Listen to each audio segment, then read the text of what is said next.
Boom, boom, boom. Hello, everybody. This is Peter Palmiotti, and this is Creator Room Comics, video 2. So this is going to be a new series for us, spotlighting comic creators from around the world. This episode is me, because that's what people voted on in the Facebook group. So if you don't know about the Facebook group and somehow you're watching this by some miracle, go over, the link is in the video description box, and join it. It's for comic makers, writers, artists, and everything. Yeah, it's a growing group, and I wanted to expand it, and that's where we got the channel, and we're going to do all sorts of different videos here. You know, we're going to have like sort of a creators hangout where we have a bunch of creators talking about the craft and whatnot, and this spotlight will, you know, continue as a playlist with other people that will, you know, we'll vote on within the group and stuff. I think that's about it. I mean, you know, if you haven't subscribed to the channel, subscribe, like the video if you like the show. And interviewing me today is Chuck. Hey, Chuck. Hey, what's going on? I want to start by saying it's a real honor to be able to interview you. I think that's really cool. So I appreciate you asking me. My pleasure, man. My pleasure. All right, everybody. So I'm Chuck Pineau. I'm an indie comic writer and editor. Right now, my series that I've worked on are Welcome to the Void, and that's my personal series, and Belial, which is on Kickstarter right now. I'll gladly throw the link up in the chat if you guys want to check out and you're interested. But today is not about me. It is about the Mr. Creator-owned comics himself, Peter Palmiotti. Again, thank you so much for having me here. I'm going to start with a big one, okay? Because I mean, you're so well known. Everybody has seen you around. You've really like made a big wave in comics on every level. Obviously, the big boys all the way down to the indies, like we're all well aware of you. For those of you who aren't or don't know the breadth of your existence in the world of comics, can you give us a brief description of kind of where you started and where you are? Yeah. You know, I started way back in 1991. I believe it was September, so it'll be 28 years in September. The sort of the first full book that I remember inking, for anybody who remembers Personality Comics, there was they were doing the real life stories of actors in different shows and whatnot, and they did Star Trek. So I got the Doctor, and I got to ink that issue with Bones McCoy. So that was very cool. That was my first full work. I think I co-inked something a little bit with my brother before that. All I remember was some kind of fantasy comic or something. But yeah, for a long time I was inking independent titles. I was going to conventions. This was obviously way before internet and all that. But I was, you know, I was born and grew up in Brooklyn, New York. So I went to a lot of the New York comic conventions at that time, and just pestered independent creators if they needed some inks. A lot of, like, 2 or 3 years of my beginning were me helping out other inkers. You know, my brother was inking at that time, so I was helping him. Rodney Ramos was another inker I helped. Just a bunch of random people I helped out on. And this was to, like I was doing this full time. I made the decision to do it, to switch careers, because I had a day job before that. And so I did that for a bunch of years. I found out about an opportunity in Valiant Comics that was being run by Bob Layton at the time, and I became a background inker up at Valiant Comics, and that was a really unique opportunity where it was a 9-to-5 job, 5 days a week. You got a weekly paycheck, but you worked on comics all day. So I inked a lot of backgrounds for them. If you look at any of the books from that, I think it was 93, 94, something like that. It was during the whole Valiant crossover with Image. I think it was called Deathmate. And I worked on a lot of books there. And let's see, independent titles at that time, I don't know. I was doing stuff with Barry Blair, who is like, if you know ElfQuest, the other sort of elf books out at that time, really, he had a whole slew of elf books, and I don't even remember what the names were, but I know Dale Keown worked for him back in the day. Dale Keown went on to work for Marvel on the Hulk and other books. Did Pit for Image. Yeah.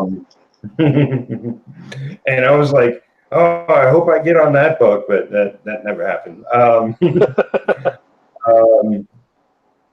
But around the time, I guess before I started Valiant, I was working on Razor for Everett Hartsoe, London Night Studios at the time, and did a bunch of books with him. Got the Valiant gig. Somewhere in there, I got a couple of pages from Marvel to ink, because I was meeting up with editors at the conventions, and also like just asking my brother if he wanted me to bring pages into Marvel for him. And he was like, sure, here. It's like he was, I think, working back and forth from Marvel and DC at the time. And I got to see the editors, and they got to see me a lot.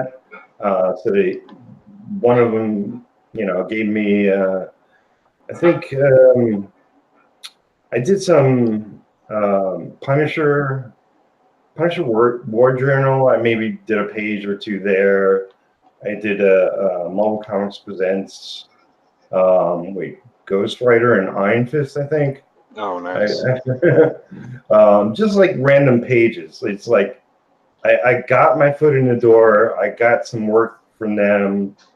I remember getting my first check. They were wherever they were, Madison Avenue or whatever it was. And I went up to the office to get it, and I went outside, and on the corner was a payphone. So I called my best friend as I was opening my check, and I was like, I got a Marvel check. I was so excited. Was it signed by Stan Lee? Because that'd be badass. No. But it did have Spider-Man on it, so I was super stoked. Oh, sweet. Yeah. So as far as I was concerned, it was signed by Spider-Man. Yeah, right. Peter Parker. But so like, because of Valiant, I got to know a lot of the artists working there, and it's like sort of my main purpose at working at Valiant was like it was a great opportunity. It was a great learning experience, but pretty much they said, pick a table. There were like rows of art tables, and they said, find a spot for yourself, and we'll find you some work. And they just like came over with a page for me to work on. And they said, do the backgrounds. I was like, okay. It was like almost no direction. but it was a vast learning experience, and I got to sit around a lot of the pencilers that were working there at the time, and one of them was Jim Fury. So when years later, after I left there, and it was kind of funny, near the end of the time I was working at Valiant, I also got an opportunity to do some background for Defiant. And I don't know if you know Defiant, but Jim Shooter left Valiant before my time. I came after his reign over there to start up Defiant. So I was actually working at another Jim Shooter company. Like during the day I worked at Valiant, during the night I was working at Defiant. And it was really weird and funny and hilarious to me. But yeah, it's like what I really wanted to was to ink pages. And Bob Layton and me just kept butting heads, and it wasn't going to happen. So I eventually left, and was grateful for the time I was there. Which I don't know, it might have been 8 months, it might have been a year, something like that. Still, something you can say you did. Yeah, absolutely, definitely. Like, because of it, my name was in the back of all their books, and I think by extension, like Wizard magazine was a big thing at the time. My name was in that Wizard magazine for whatever reason, and I talked to Jim a year later, whatever it was, and like he gave me a call out of the blue, and said, "Would you like to ink an issue of Aquaman?" And I was like, "Sure." And he's like, "Will you be willing to do ink some panels?" I was like, "Yes." Whatever you want me to do. Because it's like I was trying to get something more from Marvel, and I was trying to make something happen at DC. Like when I read it, yeah. So sorry for people who aren't aware, because I'm not totally sure. I'm obviously well aware of what inks are, but when you're talking about specifically doing panels, what do you mean by that exactly? Well, the thing of it is, like when it came to me working on Aquaman, the editor and assistant editor were perfectly fine having Jim, like pitch an inker he wanted on the book, because Jim was very picky, and they were willing to like have Jim in charge of who was going to be on the book. So when Calfuri called me and said, "I'll send you some panels," it was just for samples. It was just, I was like, you don't have to ink a whole page. I'll just, copy some panels I've already made and have you ink those. So that's what he did. He just copied some panels and mailed those to me.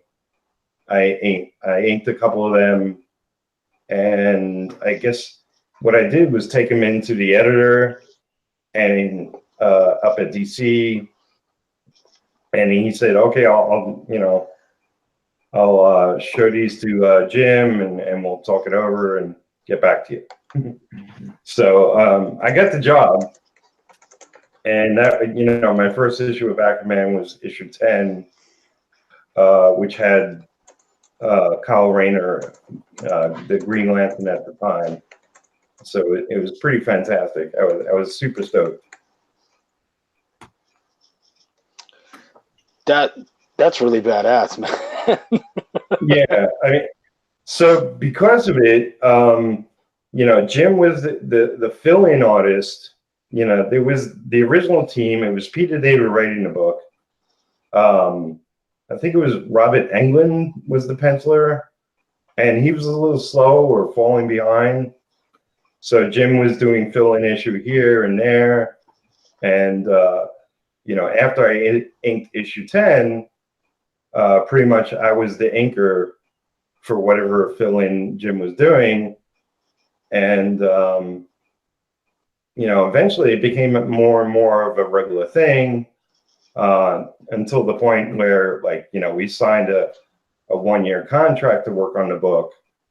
You know, when it became too much, you know, it's like I wasn't used to doing a regular book, a regular series at all. So Mark McKenna, who was his other inker that he chosen as well, would fill in whatever gaps I couldn't. So Mark would ink a couple of covers, or he would ink a batch of the pages, or whatever needed to be done. It's a real machine with Marvel and DC, and they need to get the book.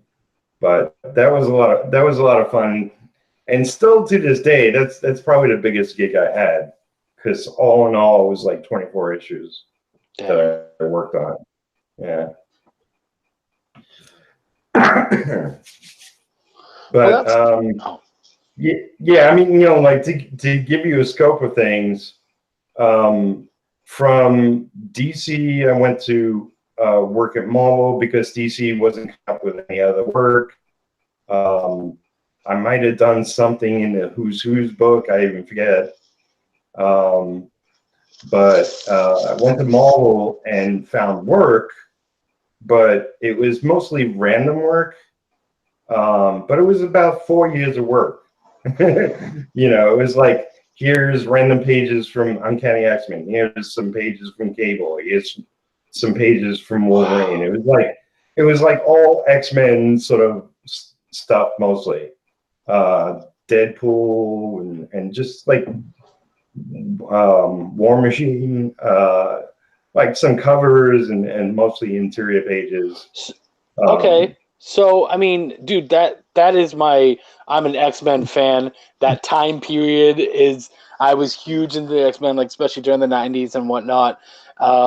That's my stuff right there. So I got to ask you, during that time, did you have an artist that you loved inking over? Like just someone who was just so much fun to ink over? Well, I got to ink Francis Yu, whose work I loved. I really loved his style, and I was super excited to work over his pencils. Because his stuff's really dark. Well, I don't think so much at the time. It was a lot of just like outlines with a lot of little nitpicky detail. Okay.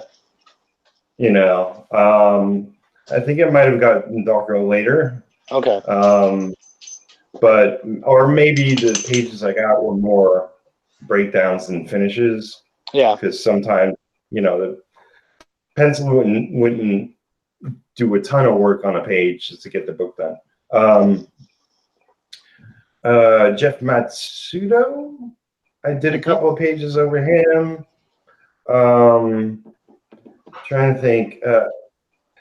There was I did some work on Gambit, but I forget the artist's name. It's a lot of like sort of anime influenced styles going on at that time. Yeah, there really was, and even like Joe Madureira and stuff like that too.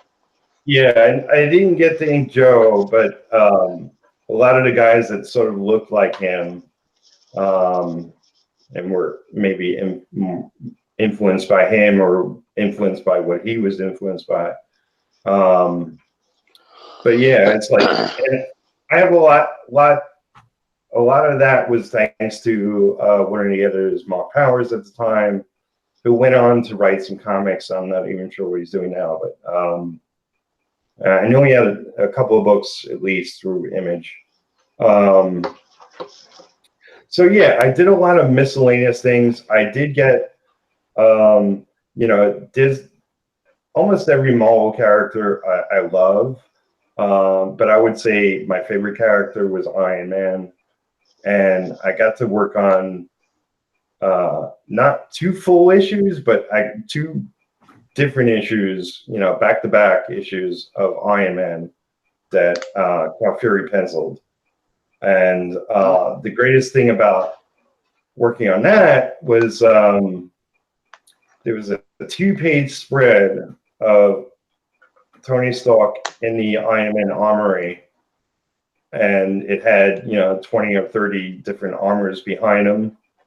And I was working on that like 3 o'clock in the morning. I remember it clear as day because I was inking the page. I was working around the clock to get some of this stuff done.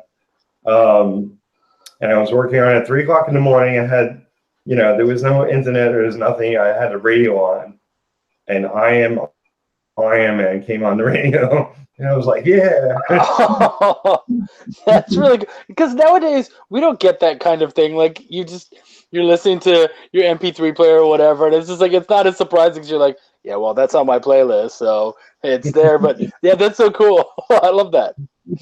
Yeah.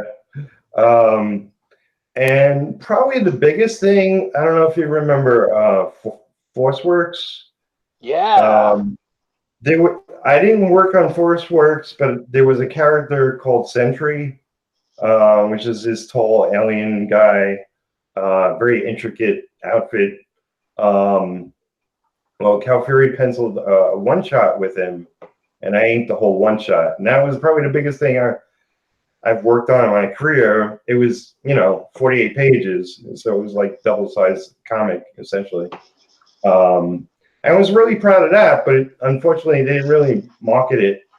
I'm not even sure what the sales were on that, but it was fun to work on, and it was great to get it. And yeah, I mean, essentially, after that sort of the workup at Marvel dried out, I mean, the 90s were the craze of people making tons of money, and I was just happy to get work. And things started taking a drastic turn. I mean, it was because of down the line, Marvel went into bankruptcy and all this other stuff. So where I went back to any kind of indie comic work I can get. I did get again with Cal Fury. It was a 4-issue miniseries with the Armorines, which were Valiant characters, and I think that was when Acclaim owned Valiant, which is Acclaim was a video game maker, and I believe there was a Armorines video game or some sort of tie-in, but it's like I didn't really care whatever the story was. Sorry, that's my my phone. Just a second. I literally keep talking. I'm just gonna hang up. Okay. So I love you. I can't talk right now. I'll talk to you later. Bye. What happened was, yeah, I was really happy to work on it. It was kind of like getting another gig through Valiant, even though it was a whole different company and roster of people working there. But they put out nice quality looking books, and after that it was just all independent stuff, and there were all highs and lows to my time since pretty much early 2000s. It has been a roller coaster. Yeah, it has definitely been a roller coaster. I mean, I would say most of my career hasn't been easy. I've had some really good big breaks, but I've stuck with it because I'm insane, and because I just love the medium. But it's I always thought, okay, I'm just going to plan my career out, and this is what I'm going to do for this amount of years, and this is what I'm going to do for this amount of years, and yada, yada, yada. Meanwhile, what I did most of my career is go from job to job to job just to keep it alive. Yeah. And let's see, were there any real, I mean, I did a book with Phil Hester. Was it called Dolly?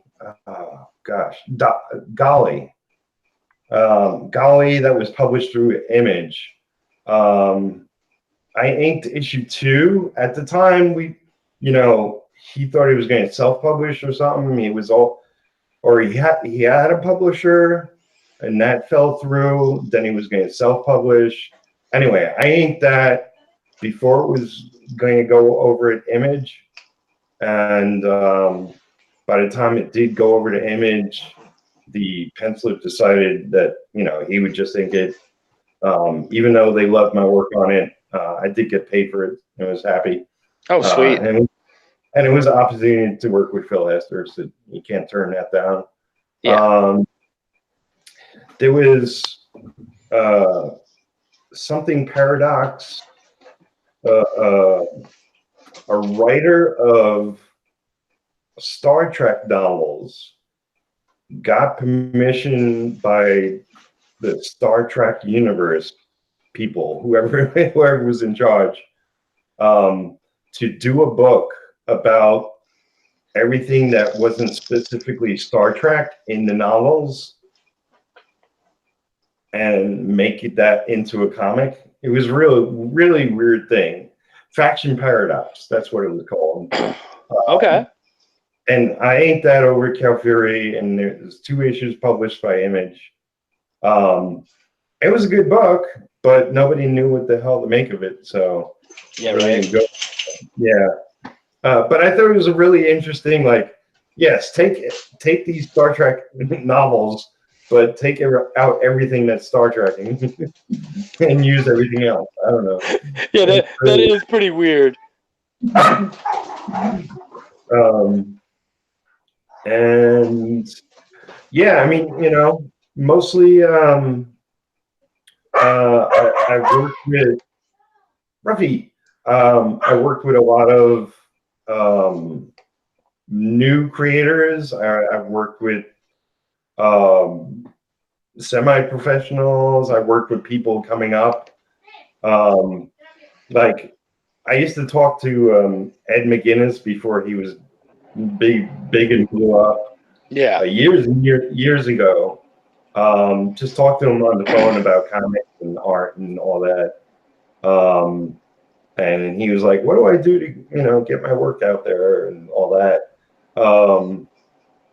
I used to see Jay Lee, kind of like when he was starting to get work at Marvel and stuff. I used to see him all the time at New York conventions and talk with him every chance I got, and just told him how much I loved his work. Yeah. Are you still doing conventions? I occasionally go to one. I went to Louisville, which is, I'm in Kentucky now, if anybody doesn't know. And Louisville is like a little over an hour from where I am. I'm in a small town, Campbellsville. Okay. But Louisville convention is pretty big, but I was only there for like 4 hours. I was supposed to sign a contract on something.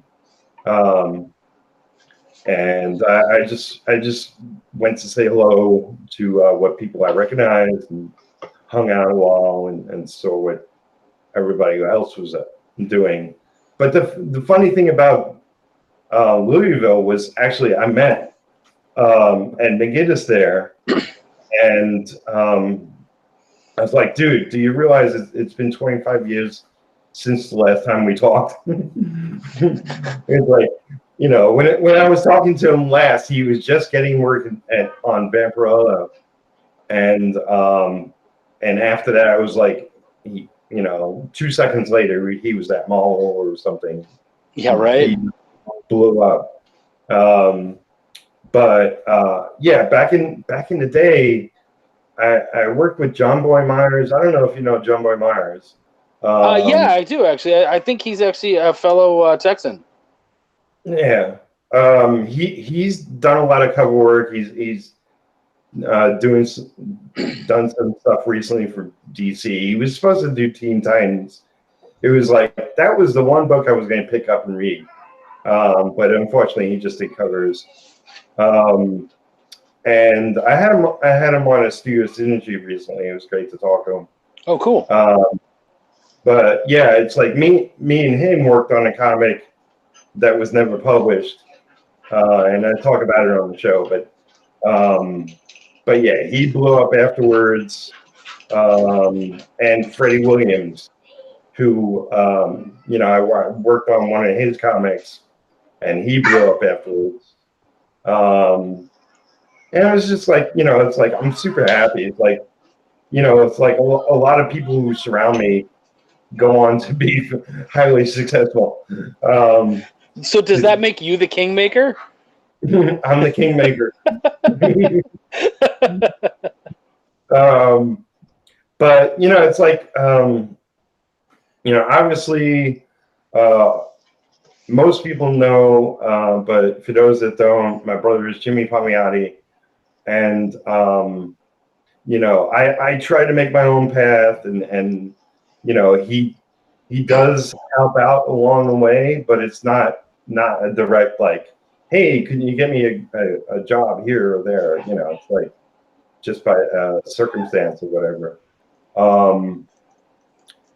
It's like I'm really pig-headed and want to do things my way and want to, it's like when I started inking in my career, it's like I knew I sucked, but I knew I could be good, and I worked my ass off to get to exactly to where I wanted to be. Yeah.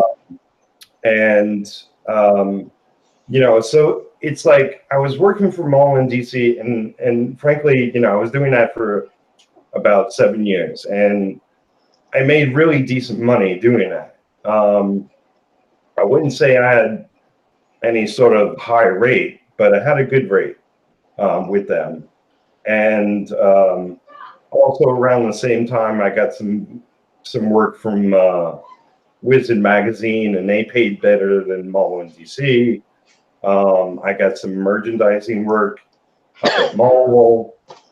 So it all added up. So afterwards, for a really long time, it's like I sort of like lost a little bit of direction in regards to, where to take myself, what to do. Also, like the real like heyday of the 90s was past, and everybody's rates, shrunk, and the work became less and less. Artists were everything back in the 90s, but after that, it became more and more about writers. It was also like eventually digital came in, and inkers became less wanted, less used. Pencilers became inking in them own selves. Everything was a factor to a huge changing environment in the industry. And if nothing changed, I would still just be inking right now. Yeah. And that's the God honest truth. I love it. I love the skill of it. I love working on different artists. I could do it to the day I die, but it's just not making the money right now. But I do know, like, like I've always been an artist. I did go to art school, but I still kind of consider myself self-taught. But I definitely at this point, my kitty cat. I'm definitely a better inker than an artist, but I'm slowly like, working my way into becoming more of a penciler, and I'm actually getting penciling gigs right now, so that's great. Yeah, well, and you definitely have your own style. Like I've seen a lot of your stuff. One of the pieces that comes to my mind right away is shortly after Tom Petty passed away. You did a really nice Tom Petty picture, and that was like, it was its own thing. Like I couldn't even really describe it, but it just had this very kind of scratchy look to it, and I loved the proportions and kind of the way you did that, and it was like nothing I'd ever seen before. So it was really cool, man. Thanks. Yeah, it's um, I know, like, I know if I just keep working at it, that there's a style there that'll unearth that will be amazing. Um, you know, it's kind of like consistency is based off of opportunity. You know, it's like the more chances I'll get to pencil, the more I'll get better at. Yeah.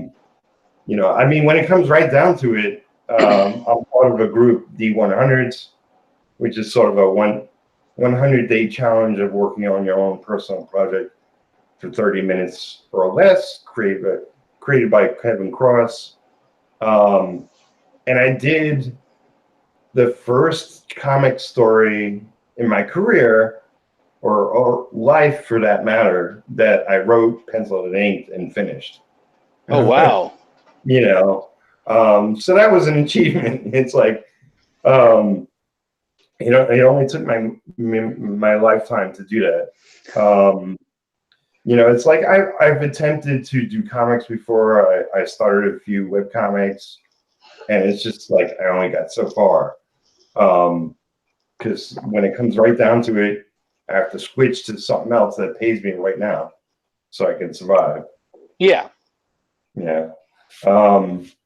But I knew years ago, before computers, that, you know, it's like I was aware of independent comics. I was aware that, you know, there were people out there doing it successfully.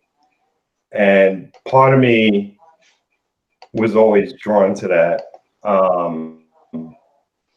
And right now, I'm on the path of, you know, setting up my own small publishing company to where I could do a bunch of my own books and just self-publish and essentially make that, you know, where the money will come in. And if I do that successfully enough, I won't have to worry about client work or anything else, you know. And that's like, you know, that's why I set up the Creator-Owned Comics group years ago on Facebook, to see what other creators are out there, and to sort of like preach the word that, you know, this is possible. You don't have to kill yourself, but if you just, you know, somehow find the rhythm in your life where you can do it consistently, then it can work.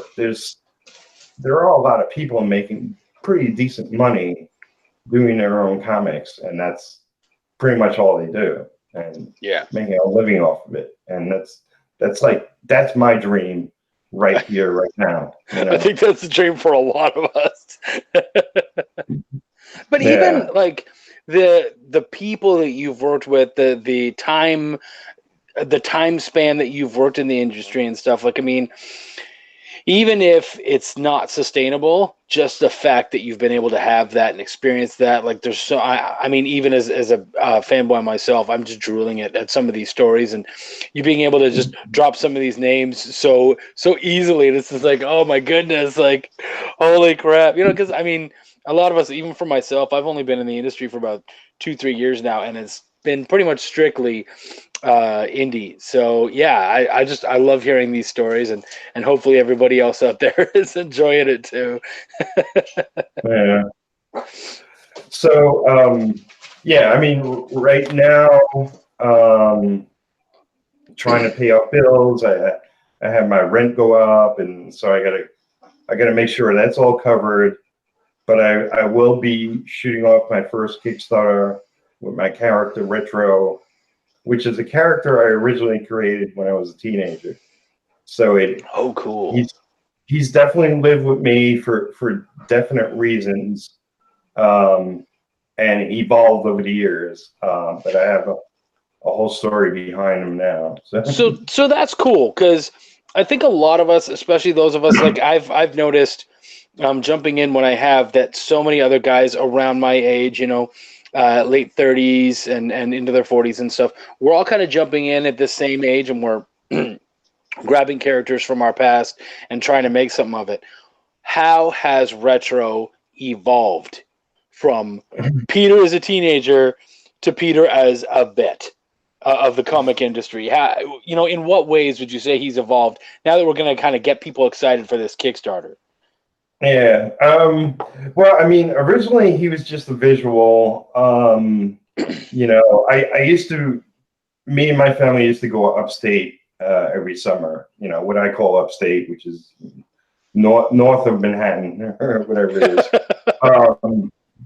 New Jersey essentially.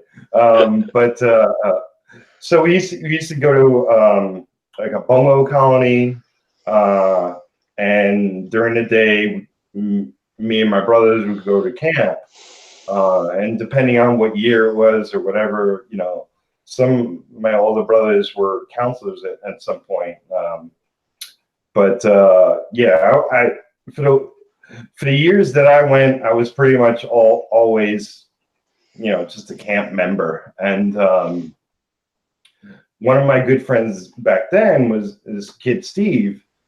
And I don't know, randomly, maybe it was on the weekend, we were just, walking around in the woods as we did, and just maybe talking about comics or something. And we sort of invented our own characters right there.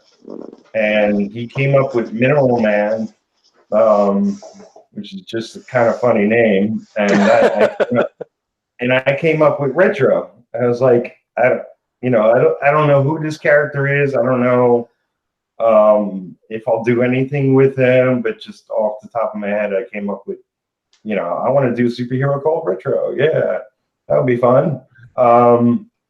And I remember probably, later that year, I sat down and drew a picture with essentially. Yeah, the dog's in the background. Sorry. No problem.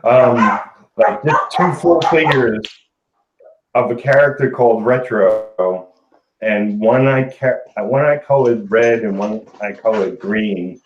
I don't know, maybe I was thinking of Christmas or something. And then it's like I guess I put it somewhere, or I just forgot about it, and then months later, at one point my father got a separate bedroom because he worked 6 days a week and woke up really early, and my mother's health throughout the years was up and down, and so at one point her health wasn't so great and he needed to wake up without disturbing her, so he got his own bedroom. And I went into his bedroom when he wasn't there. I mean, essentially it was the front room, and looked on his wall and saw that he got my picture of Retro and framed it and put it on his wall. Dude. And I was deeply touched by that. Yeah. It was like, he didn't even tell me about it. It was just something he did and put it up there. I mean, it's like I remember when we were kids and we, drawing crayon or whatever, and he put, both our parents were into it, encouraging us. And we see our little scratchings on the refrigerator. And that was great too. But this was another level. This was, hanging up in his bedroom in a frame. It was really nice. So I just it always stuck in my head afterwards. And throughout the years, I sort of, it's like I did go to art school. I did do college for 2 years. It was a 4-year college, but I just did 2 years. I sort of did an intense 2 years in college with every art course I could possibly take, and then somehow switched into writing at that point, into writing and computers, both of which I wish I would have stuck with. But anyway, it's like I left college, got into writing computers, but then also left home at the same time and sort of got into girls and hanging out and getting into trouble. But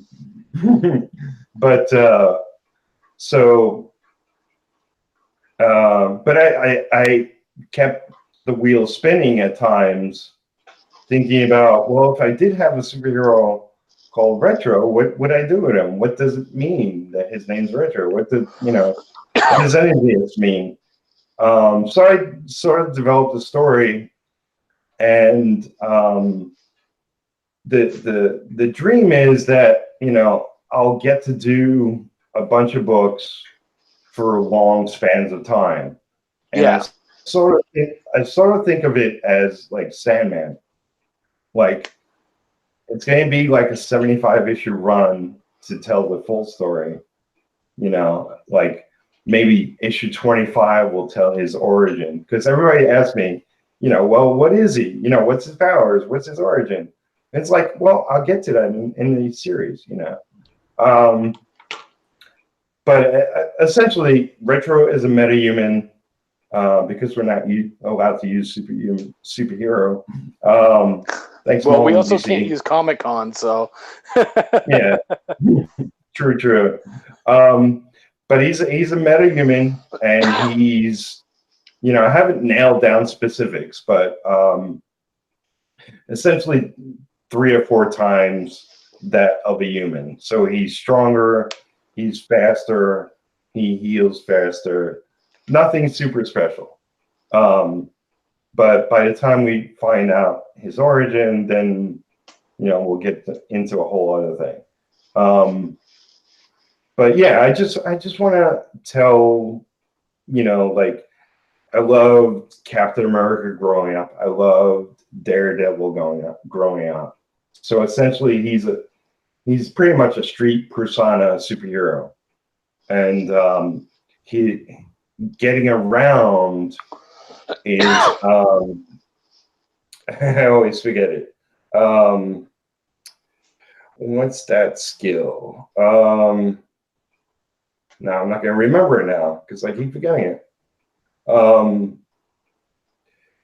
If you look on YouTube and like the crazy way in which people twist their body and jump over things, like everything's in motion. I don't know if you remember it. Oh, do you mean like parkour? Parkour. That's a skill. That's a skill. I was wow. I mean, essentially, if you look at any really good issue with Captain America or Daredevil, that's what they're doing. Yeah. And I was like, but I'll make it specifically that's his skill. And I hope people find it interesting and fun. I tried to include, like, there's his girlfriend in the first issue. There's also him, dressed up as Retro, meeting some people who are informed in what's going on in the city.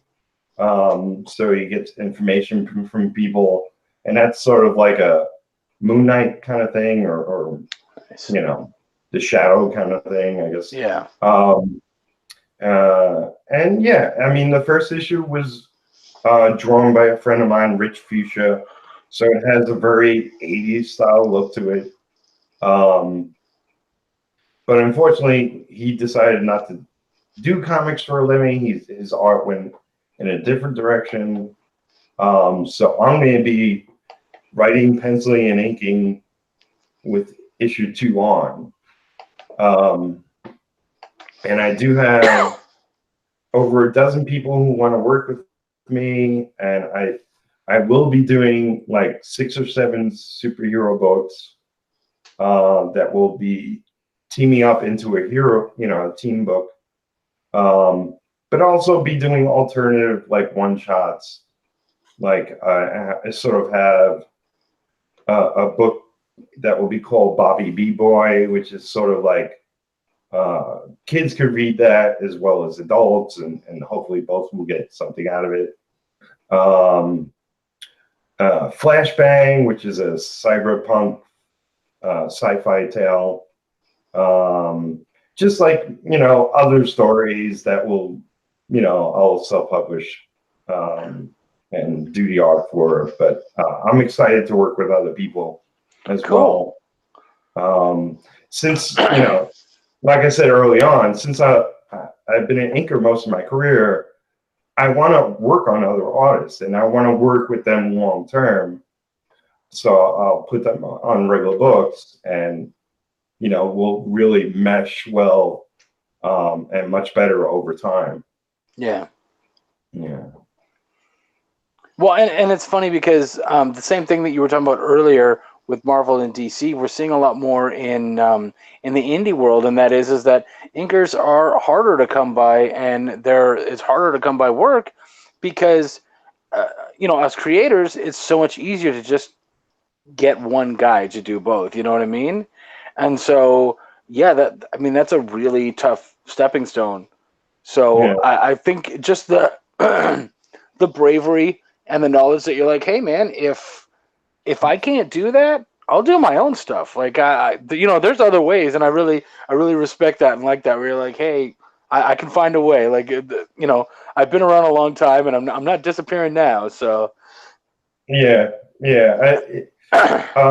It's something I believed long ago, and maybe it's a little bit of, well, I'm not good enough to pull this off, or all artists or writers question their work and their because I can pull an all-nighter and think I'm the greatest thing since sliced bread, and then fall asleep and wake up and like, oh, I'm crap, yeah, right.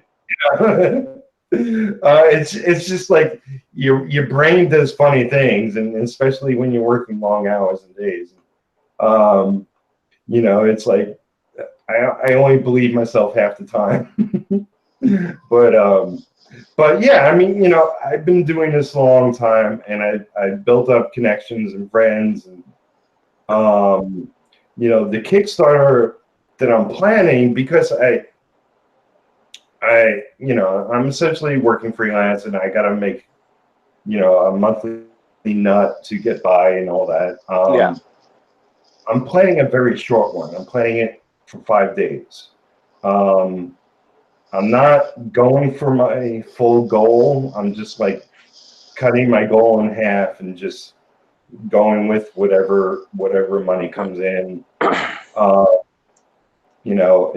It's essentially, I'm going to pay for a colorist, I'm going to pay for a letter, I'm going to pay for production to be right on the book, as well as pay the penciler and pay myself, and Yeah. and hopefully still make a profit on the side that I could put into the second issue.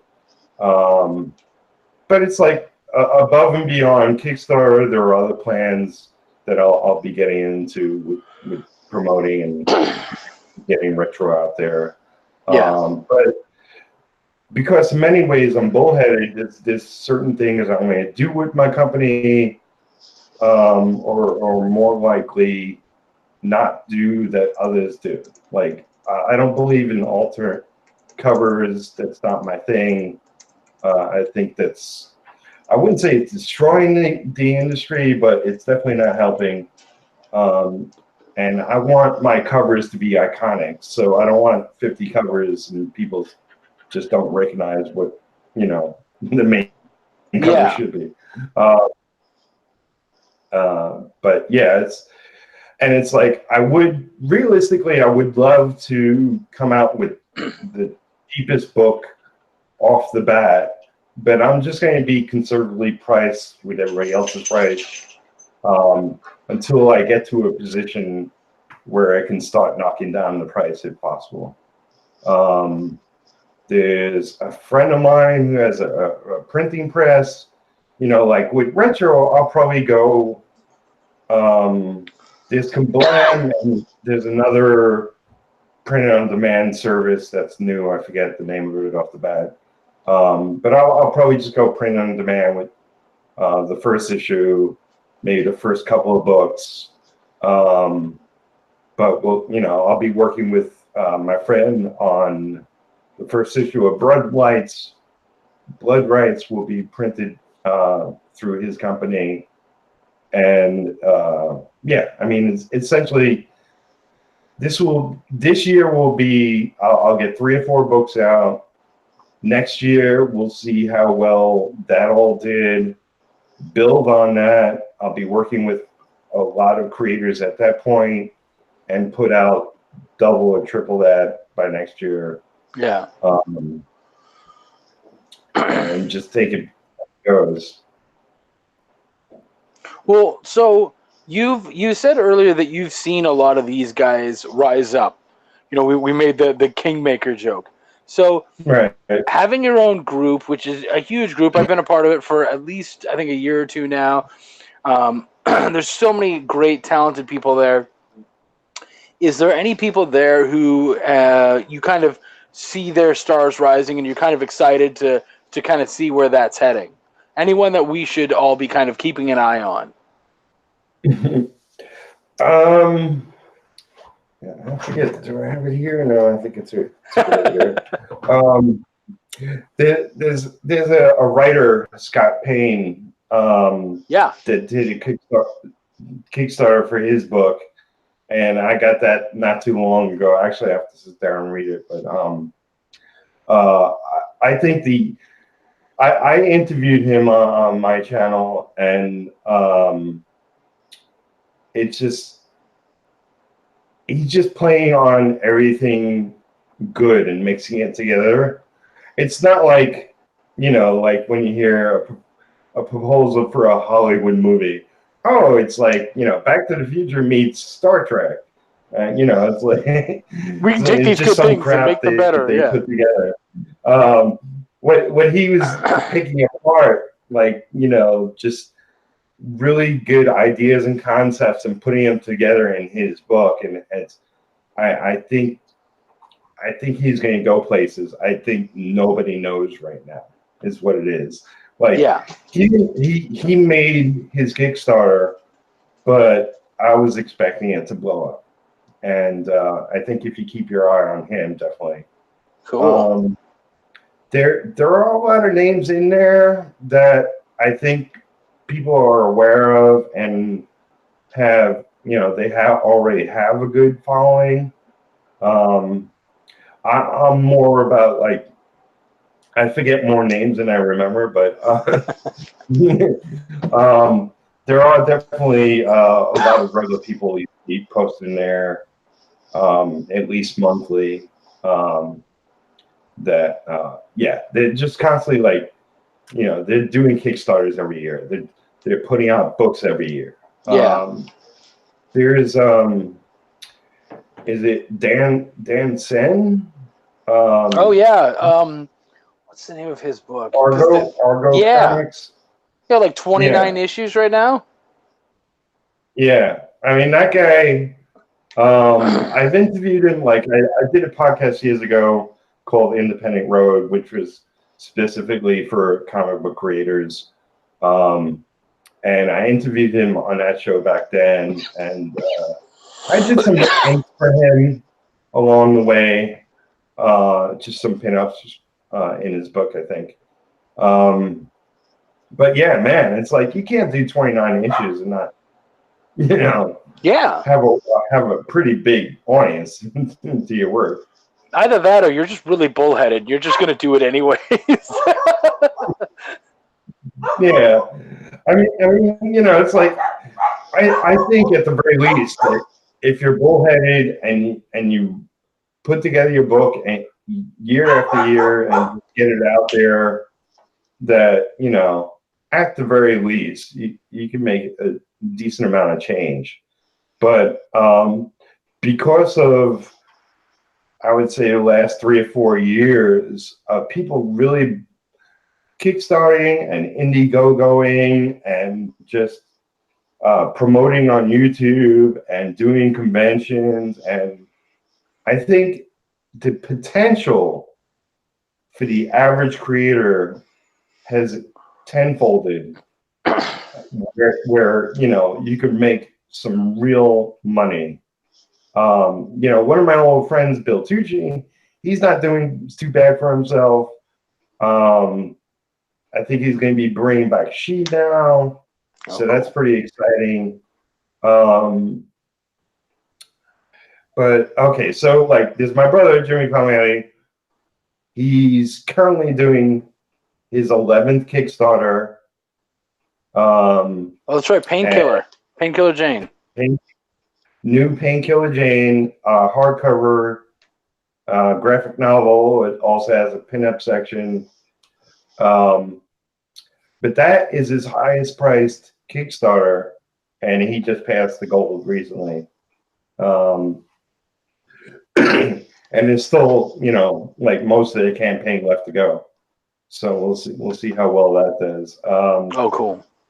There's Brian with Coffin Comics, Lady Death. Oh yeah.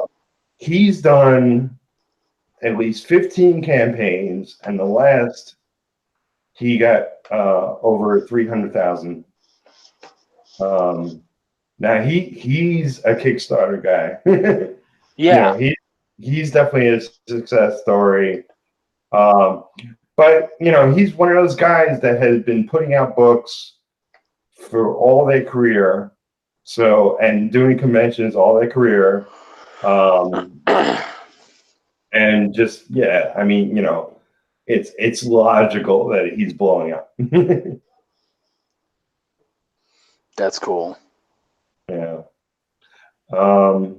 But yeah, I think the potential is there for a lot of people. I mean, part of the reason I have the group and part of the reason why I expanded into the YouTube channel, it's like, this is work for me. This is extra work for me that, I could be putting together comics, but I believe in the independent comic community, that we can support each other and help each other and grow together.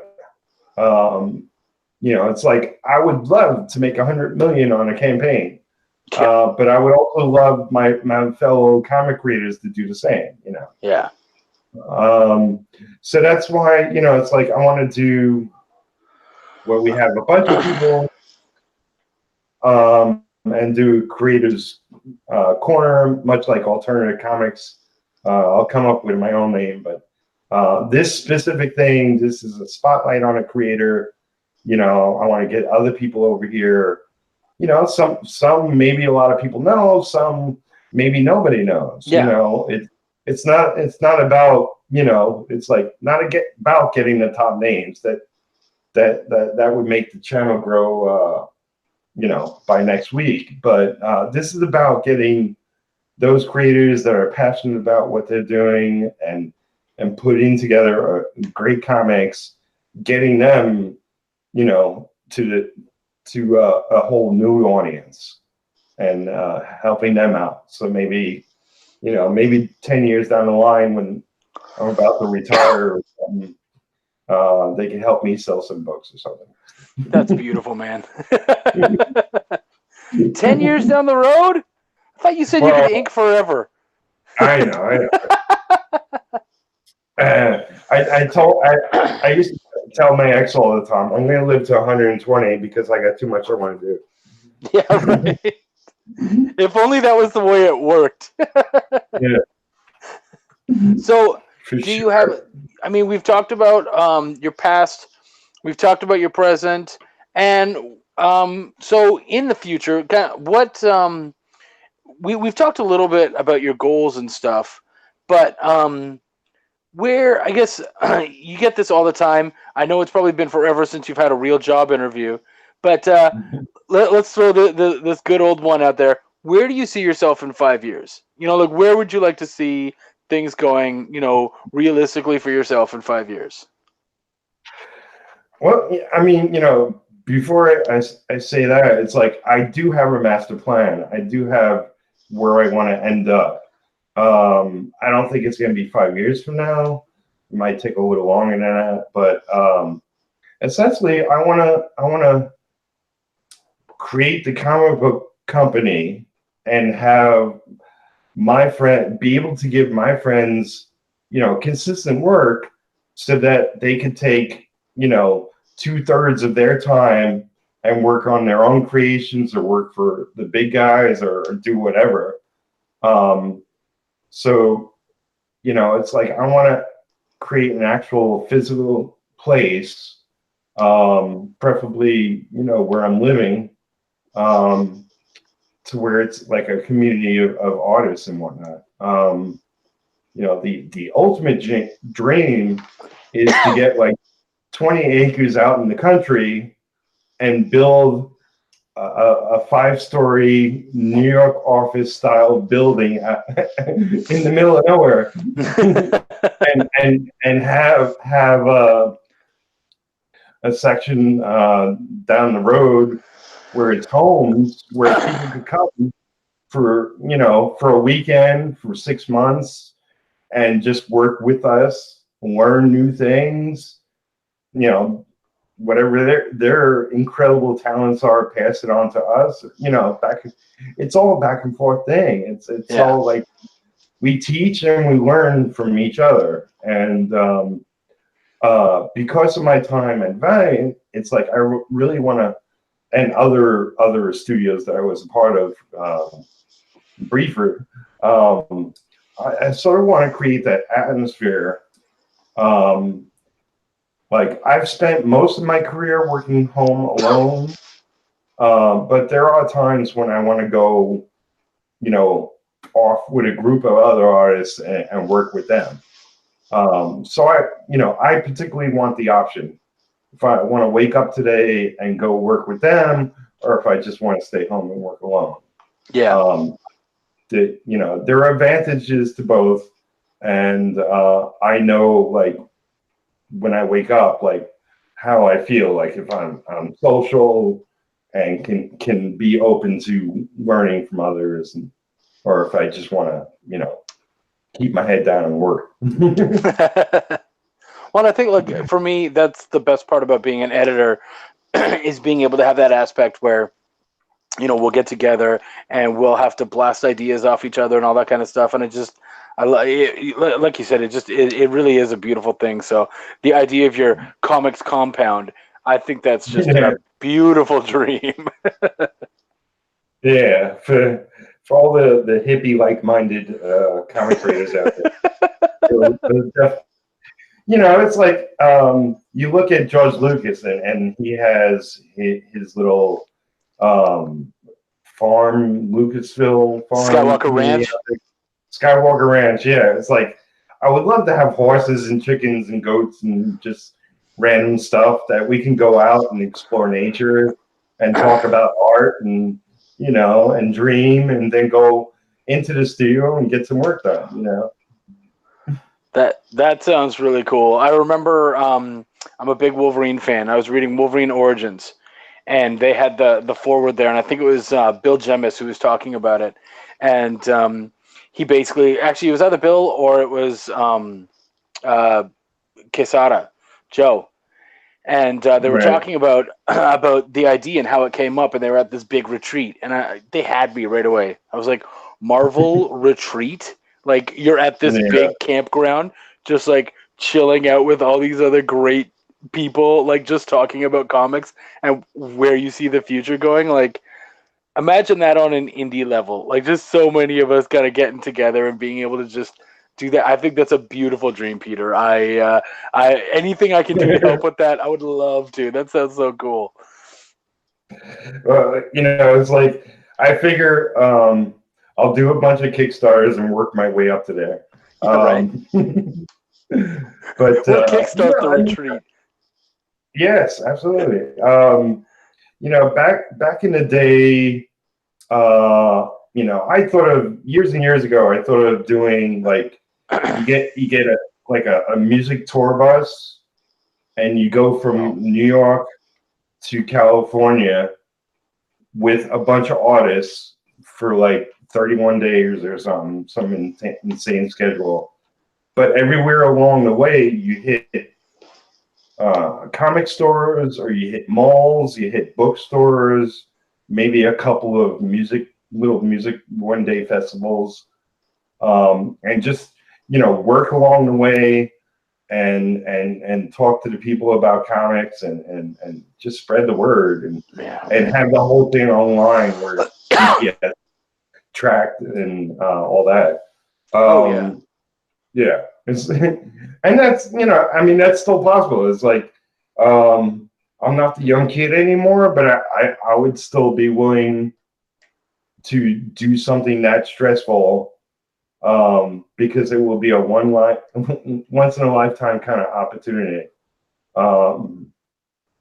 And yeah, I mean, I thought of that, and I thought of, I don't know, it's just so many great ideas, that possibilities we can do as creators and just get together. I always thought of doing like a very strictly independent comic creator convention, to where, conventions are great. Even now, I'm not one to bitch about, oh, all the celebrities have taken over. All right, I understand why they're there. But to do a separate kind of thing, like in New York, they have Mocha, which is, it's a lot of independent comic creators, but it's a lot of weird underground bizarre art as well, and crafts and other things, and because none of it is Marvel or DC or any of the major people, it's a really unique convention experience. I mean, Moby used to go there, and yeah, the singer. That's cool. He had a tea shop in Manhattan at one point, if it's not still there. And he set up at the convention. But yeah, there's a wide range of possibilities. And I mean, hell, if you're an investor watching this, send me money. I'll do something good with it.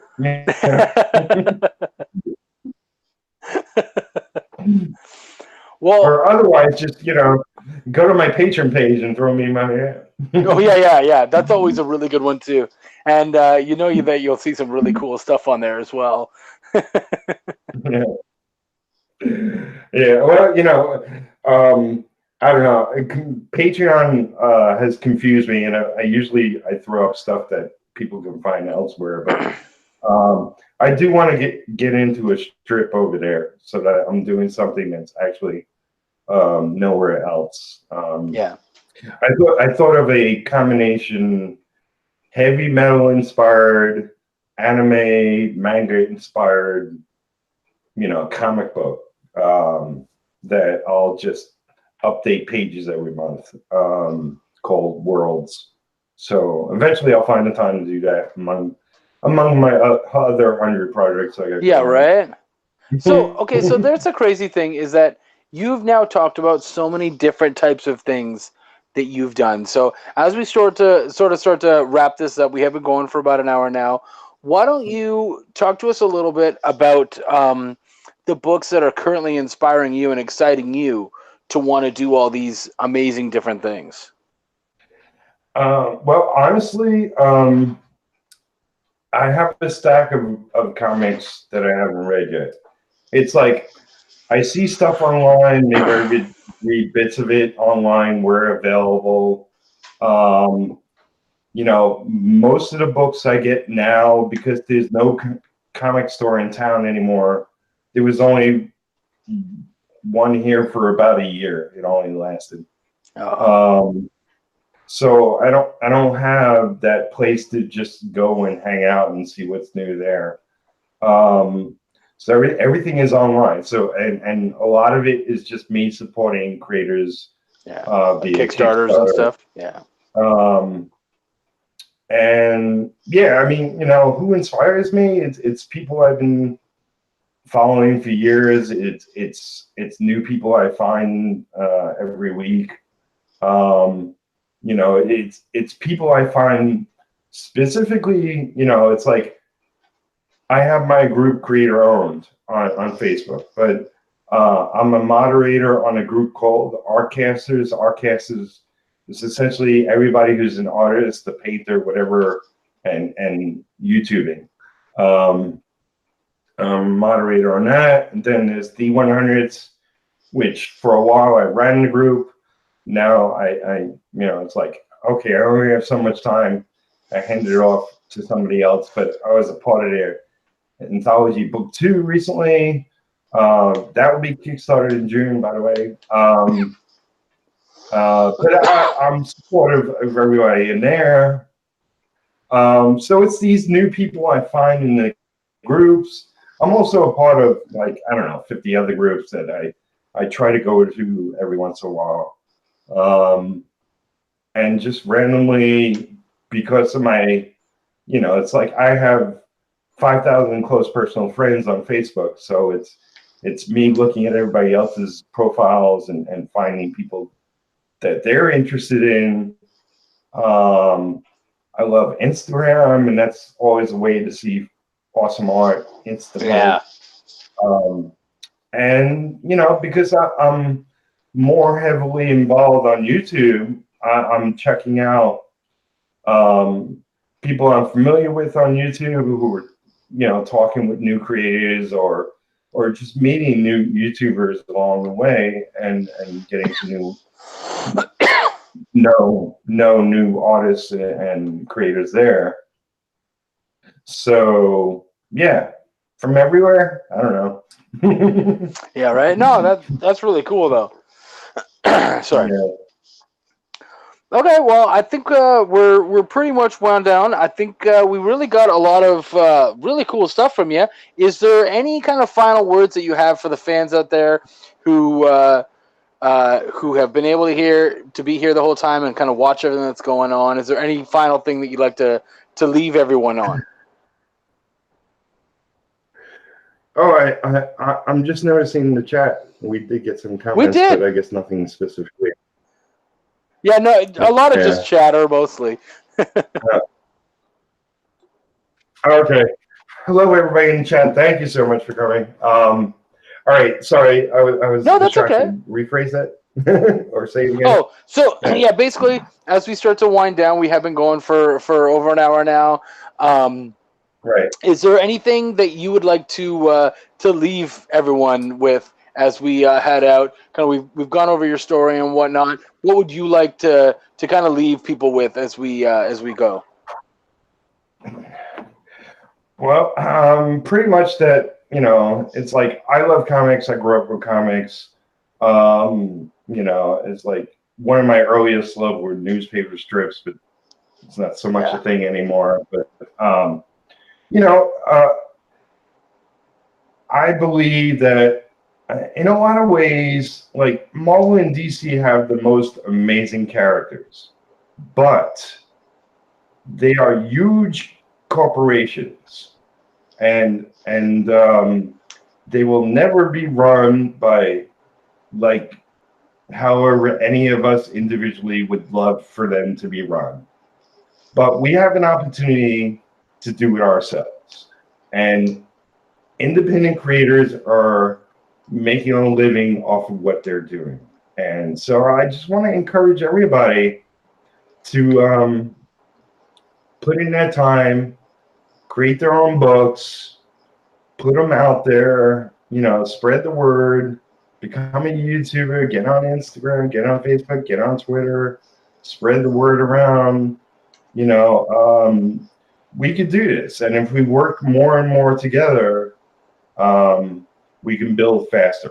So, I'm always open. If you want to hit me up on Messenger, ask me anything or collaborate with me, let me know. That's really cool. Yeah. Well, thank you so much, Peter. This has been great. This has been creator-owned chat. And if you guys want to do your own, or if there's anyone that you would like to see on Creator-Owned Comics Spotlight, come on Creator-Owned on Facebook. It's a group. And tell us what you want to see. Tell us what you like. And hopefully you will see yourselves here. Woohoo! Comics. Thank you, everybody that showed up in the chat. Thank you, everybody who's watching this afterwards. Give the video a thumbs up. If you haven't already subscribed, it's amazing that we already got 55 subscribers pretty instantaneously. But yeah, if you're not subscribed, subscribe to my regular channel. Yeah, help us make this grow. Become a part of the Facebook group as well. And yeah, let us know what you're working on and show it off to us. And yeah, I want to get more and more creators into this. I figure, I'm just trying to do a video a week. That's enough work for me right now.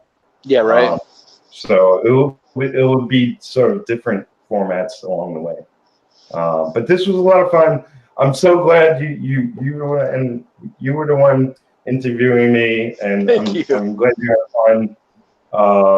This was a blast, and yeah, hopefully people will enjoy it. And I have thank you, no everyone. doubt. Thank you. Take care, guys. Peace, love, and comics.